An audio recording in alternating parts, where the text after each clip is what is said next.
बहुत नाजुक दौर से ये समझौता गुजर रहा है। इसमें जरा सी ऊंच नीच हुई कि कोई भी चीज बदल सकती है। अरब देशों ने मिलकर जो एक लंबी चौड़ी कोशिश की है वो खटाई में पड़ सकती है, उस पर पानी फिर सकता है। और लोगों का जो जनता का जो दबाव बना उसके चलते मजबूर होना पड़ा इन हुक्मरानों को और कहीं ना कहीं प्रेसिडेंट ट्रंप को भी। वो जो है वेस्ट बैंक को किस तरीके से कब्जा करते हैं उसको लेकर के वो बिल भी लेकर के आए। और बस्तियां एक बार बस गई या जमीन उतना हिस्सा ले लिया तो फिर वहां उनकी फौजें खड़ी हो जाती हैं कि अब इसको तोड़कर दिखाओ। सिर्फ अमेरिका की इज्जत वहां नहीं फंसी है, वहां पर उन अरब देशों की फंसी जो अमेरिका पे डिपेंड है। नेतन्याहू की जो कुर्सी का जो वजूद है वो सिर्फ इसी वजह से है ताकि राष्ट्रवाद वो जो है वो अपना दिखाते रहें।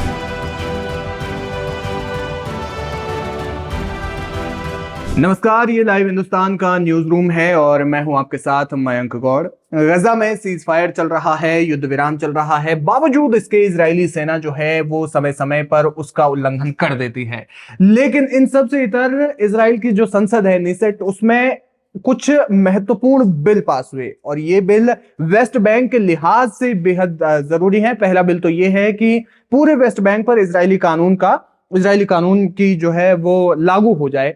और दूसरा जो बिल है उसमें जो इजराइल से जो सटी हुई जो बस्ती है वेस्ट बैंक की, उसमें वो जो उसका जो एनेक्सेशन है वो इजराइल में होने के लिए, यानी कि वेस्ट बैंक की जो बस्ती है उसका विलय करवाने की जो है वो बात चल रही है। और इसके लिए जो बिल है वो भी पास हो गया है और अपने आप में ये बिल बहुत ज्यादा महत्वपूर्ण है, लेकिन गजा वासियों के लिए, फिलिस्तीनियों के लिए ये तोड़ने वाला है। अब जैसे ही बिल पास हुआ वैश्विक स्तर पर तमाम तरह की चर्चाएं हुई। अमेरिका ने इसमें साफ तौर पर यह कहा कि वो इसका समर्थन नहीं करेंगे, लेकिन बावजूद इजराइल किसी की सुनता नहीं है। यह हमने पहले भी देखा हुआ है। हमारे साथ हमारे सहयोगी इमरान खान मौजूद हैं जो मिडिल ईस्ट मामलों के जानकार हैं और खुद भी इस मामले पर बड़ी गहराई से जो है वो चर्चा कर रहे हैं। इमरान जी, मैं आपसे जानना चाहूंगा कि ये जो नया बिल आया है, सबसे पहले तो आप इसके बारे में विस्तार से बताइए। देखिए, गजा में शांति समझौता या सीज फायर हुआ है, ज्यादा वक्त नहीं बीता है, अभी कुछ दिन बीते हैं और उस बीच इसराइल ने ये कोशिश शुरू कर दी। तो हमने मिडिल ईस्ट एक्सपर्ट से बात की, बहुत से जानकारों से बात की जो लगातार नजर रख रहे हैं। बकौल उनके मुताबिक ये कहीं ना कहीं फिर इसराइल की वही कोशिश, वही साजिश हो सकती है जो उनके ग्रेटर इसराइल के सपने को साकार करती है। और वेस्ट बैंक तो उनके बहुत करीब है, लगा हुआ है, तो जाहिर सी बात है कि वो उस पर अपनी नजरें गड़ाए हुए हैं। और ये जो बिल रखा गया है वहां की संसद में, ऐसे वक्त में रखा गया है जबकि अभी गजा को लेकर अभी समझौता हुआ है, अभी बहुत नाजुक दौर से ये समझौता गुजर रहा है। इसमें जरा सी ऊंच नीच हुई कि कोई भी चीज बदल सकती है।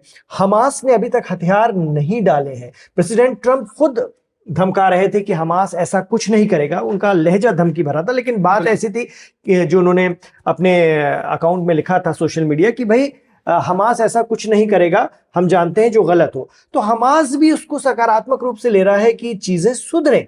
लेकिन इसराइल की तरफ से ये कवायद, ये कोशिश बताती हैं कि वो उस शांति को लेकर, उस अमन को लेकर बहुत ज्यादा गंभीर नहीं है। अमेरिका के दबाव में, अमेरिका के प्रेशर में आकर इसराइल ने ये सीज फायर, ये समझौता हमास के साथ गजा में तो कर लिया, लेकिन कहीं ना कहीं उस पूरे खित्ते में, क्योंकि गजा और वेस्ट बैंक बहुत अंतर नहीं है, दूरी है लेकिन बहुत फर्क नहीं है। और अब गजा और वेस्ट बैंक ही तो बचे हैं, फिलिस्तीन और है ही क्या, बाकी तो सब इसराइल बन चुका है। तो कहीं ना कहीं इसराइल फिर वही काविशें कर रहा है जिससे कि माहौल बदले, माहौल में कुछ गर्मी पैदा हो। और जो आरोप लगता रहा है कि इसराइल में सियासत का वो एक बड़ा एजेंडा भी होता है और वहां पर अगर ये सब नहीं होगा, जंग नहीं होगी या जंग का मूड नहीं होगा, तो कहीं ना कहीं इसराइल में सरकारों के लिए अपनी कुर्सी बचाना एक बड़ा चैलेंज होगा। तो ये भी एक मजबूरी हो सकती है प्रधानमंत्री नेतन्याहू की, पीएम नेतन्याहू की, कि वो इस कवायद में लग गए हो और जल्दी जल्दी वो ये सब काम कर रहे हैं। जबकि खुद मार्को रूबियो जो अमेरिका के विदेश मंत्री हैं, उन्होंने कहा है कि बिल्कुल अमेरिका इस बात को पसंद नहीं करता है। और अगर आप ये गजा के ये वेस्ट बैंक के विलय की इस तरह से कोशिश कर रहे हैं तो अमेरिका इससे इत्तेफाक नहीं रखता। और कहीं ना कहीं हमने जो अभी सीज फायर लागू करवाया है, या प्रेसिडेंट ट्रंप ने इतनी लंबी चौड़ी जो कोशिश की है, अरब देशों ने मिलकर जो एक लंबी चौड़ी कोशिश की है, वो खटाई में पड़ सकती है, उस पर पानी फिर सकता है, उनका कहने का मतलब वो था। लेकिन इसराइल को, जैसा कि जानकार बताते हैं, जैसा कि आरोप भी लगता है कि अमेरिका कुछ कहे और ना कहे, अमेरिका का तो उसे पूरा सपोर्ट है ही, लेकिन अमेरिका कहे कुछ ना कहे, अमेरिका की गारंटी फंसी हो, उसे उससे कोई फर्क नहीं पड़ता। वो अपना काम, अपना लक्ष्य जो उनका है, हदफ जो उनका है, वो उसे हासिल करने में लगे रहते हैं, आप कुछ भी कोई कहता रहे। बिल्कुल। और सबसे बड़ी बात यह है कि किसी भी देश की विदेश नीति के बारे में हम आलोचनाएं कर सकते हैं, वो सब चीजें, लेकिन उससे इतर जो है वो इजराइल अपना काम जो है वो कर रहा है, लगा हुआ है। अच्छा, बावजूद इसके, क्योंकि मार्को रूबियो ने साफ तौर पर कहा कि वो फिलहाल इसको पूर्ण समर्थन नहीं देंगे, क्योंकि अमेरिका खुद भी इस वक्त प्रेशर में है, क्योंकि जिस तरीके से राष्ट्रपति ट्रंप ने जो है वो सीज फायर करवाया था और उसके बाद एक दावा किया कि बस अब इसके बाद कुछ नहीं होगा। लेकिन क्या आपको नहीं लगता कि जैसे ही ये सब चीजें हो जाएंगी और शुरुआत जब इस एनेक्सेशन की हो जाएगी, जो बस्तियां हैं उनको, उन पर कब्जा करने की हो जाएगी, शुरुआत हो जाएगी, तो फिर उसके बाद आपको नहीं लगता कि क्या ये जो गजा का जो सीज फायर है उस पर हमास टिका रहेगा? जाहिर है कि हमास कहीं ना कहीं एक उसमें भी मतलब अब आगे बढ़ सकता है कुछ तोड़ने के लिए, या फिर कुछ हमास या इसराइल? हमास, मतलब क्योंकि इसराइल तो तोड़ ही रहा है जाहिर तौर पर। देखिए, पहली बात जो आपने अपनी एक बात अपने सवाल में कही, वो ये थी कि ट्रंप भी प्रेशर में है। तो पहले वो इस चीज को हम समझते हैं कि आखिर ये सीज फायर हुआ क्यों। बहुत सारे जानकारों से हमने बात की जब ये सीज फायर हो रहा था या इसके लिए पूरा पेपर वर्क हो रहा था, तो उन्होंने बताया कि कहीं ना कहीं ये आपने जो शब्द कहा ना कि ट्रंप भी प्रेशर में है, वो सिर्फ इसलिए वो ऐसा कर पाए उस दबाव की वजह से जो अमेरिका में, यूरोपियन देशों में, अरब देशों के अंदर, अरब देशों के हुक्मरानों से नहीं, वो तो खामोश रहते हैं, वो तो चुप रहते हैं, वो तो कुछ नहीं बोलते, जैसा अमेरिका कहता है वो करते हैं। लेकिन जो प्रेशर आवाम की तरफ से बन रहा था, आपने देखा किस कदर प्रदर्शन यूरोप में हुए और किस लेवल के प्रदर्शन हुए, आपने देखा होगा। और लोगों का, जो जनता का जो दबाव बना, उसके चलते मजबूर होना पड़ा इन हुक्मरानों को और कहीं ना कहीं प्रेसिडेंट ट्रंप को भी कि अब इसको खत्म किया जाए। तब वो ये मसौदा लेकर आए, ये प्रस्ताव लेकर आए 20 सूत्रीय, हमास के सामने रखा। हमास ने भी उसकी कुछ शर्तों को माना और बंधक सारे छोड़ दिए हमास ने जो उसके पास जीवित थे। कुछ मृत बंधकों के जो शव हैं उनको सौंपने की प्रक्रिया हमास ने कहा है कि हमें अभी देखना पड़ेगा। जो खबरें आ रही मिडिल ईस्ट के हवाले से, हम किसी का पक्ष नहीं ले रहे हैं, किसी की तर्जुमानी नहीं कर रहे हैं, हम ये कह रहे हैं कि हमास का ये बयान आया है कि इस कदर मलबा है वहां पर, इस कदर मलबा है कि उसमें से अभी देखना, क्योंकि उनका आरोप है कि इसराइल ने ही हमले किए कि उसे अपने बंधकों की परवाह नहीं थी। वो हमले करता रहा, हम चेताते रहे, पर वो मुसलसल हमले करता रहा। हमने कहा भी कि आप हमले रोकिए क्योंकि आपके बंधक मारे जाएंगे, लेकिन उन्होंने परवाह नहीं की।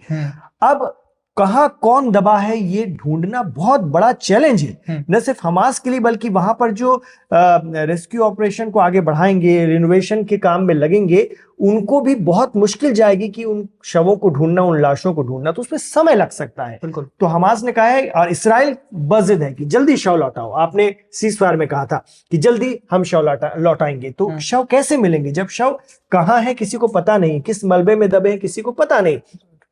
तो ये एक बड़ी वजह बन सकती है इसराइल, और एक बहाना बन सकता है इसराइल के जरिए फिर से अपनी आक्रामकता दिखाने का, क्योंकि आरोप लगता है कि इसराइल तो चाहता ही नहीं था और उसी प्रेशर की वजह से जिसका हमने जिक्र किया, चाहे प्रेसिडेंट ट्रंप पर रहा हो, चाहे खुद इसराइल के अंदर आवाम भी, तो इसराइल के अंदर भी तो सड़कों पर थी, वो इसलिए थी कि बंधकों को छुड़वाओ। तो पीएम नेतन्याहू पर भी प्रेशर था, वहां की सरकार पर।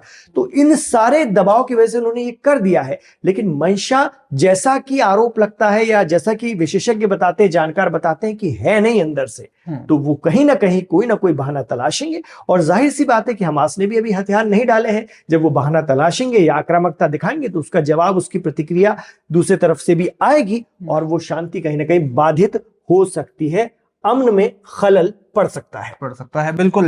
वेस्ट बैंक का आप सामने मैप देख रहे होंगे, और इससे पहले भी जिस तरीके से इजराइल ने ये साफ तौर पर एक मंजूरी दे दी थी प्रधानमंत्री नेतन्याहू ने कि वो जो है वेस्ट बैंक को किस तरीके से कब्जा करते हैं, उसको लेकर के वो बिल भी लेकर के आए। तो जो मैप आप देख रहे हैं सामने से, उसके बीच में से जो आप पतली सी लाइन देख रहे होंगे, वहां पर इजराइल ने साफ तौर पर बस्ती बसाने की मंजूरी दे दी थी और उस पर काम भी चल रहा है। इसका मतलब क्या हुआ कि वेस्ट बैंक जो है वो 2 हिस्सों में टूट जाएगा अपने आप, और उसके बाद अब जो है वो जो बस्तियां हैं उन पर कब्जा करने की जो रणनीति है वो अब शुरू कर रहे हैं। एसोसिएटेड प्रेस ने इसको लेकर अभी एक दिन पहले ही कुछ विजुअल्स जारी किए हैं, कुछ वीडियो फुटेज जारी किए हैं और उन्होंने बताया है कि किस तरह से इस्राएली सेटलर्स वेस्ट बैंक में जो मजदूर हैं, किसान हैं, जो वहां के स्थानीय अपना काम कर रहे हैं, तो उन पे हमला कर रहे हैं। किस लिए? जमीनों के लिए। तो ये इस्राएल पर आरोप लगता रहा है कि वो अपनी बस्तियां आगे बढ़ाता चलता है और बस्तियां एक बार बस गई या जमीन उतना हिस्सा ले लिया तो फिर वहां उनकी फौजें खड़ी हो जाती हैं कि अब इसको तोड़कर दिखाओ या इसे ये हमारा है। तो ये उनका तरीका है, इस तरह का उन पर आरोप लगता है। तो जो बात आप कह रहे हैं, वेस्ट बैंक में वो कवायद शुरू हो चुकी है। इस्राएली सेटलर्स जो बसने के लिए वहां पर होते हैं और वो आरोप लगता है कि बहुत दबंग होते हैं, वो असलहों से भी लैस होते हैं और यही काम लेबनान से जुड़ी सरहद पर भी हुआ, जिसका विरोध हिजबुल्लाह करता रहा है। साउथ लेबनान जो हिजबुल्लाह के कंट्रोल में है काफी हद तक, उसका जो इलाका, और उसी से इसराइल की नॉर्थ सीमा लगती है, नॉर्थ इसराइल लगता है, वहां पर भी इसी तरह की बस्तियां बसाने की कवायद चलती रही। जब पिछले साल जो इसराइल हिजबुल्लाह जंग हुई थी तो पहली बार यह हुआ कि हिजबुल्लाह ने जब रिएक्ट किया बहुत तगड़ा तो उन बस्तियों पे मारा, तब इसराइल के लोगों ने भी देखा था कि हिजबुल्लाह की ताकत क्या है और हिजबुल्लाह भी उन बस्तियों को निशाना बना सकता, तो उन्हें पीछे हटना पड़ा था। तो वहां से जो लोग उन बस्तियों में जो बसे हुए थे, जिन्हें इसराइल बढ़ाता चलता है, वो जो भागे तो वो वापस नहीं लौटे। तो साउथ लेबनान में तो जंग खत्म होने के बाद, सीज फायर होने के बाद इसराइल और हिजबुल्लाह के बीच लोग लौटने लगे थे, वो आ गए उस इलाके में,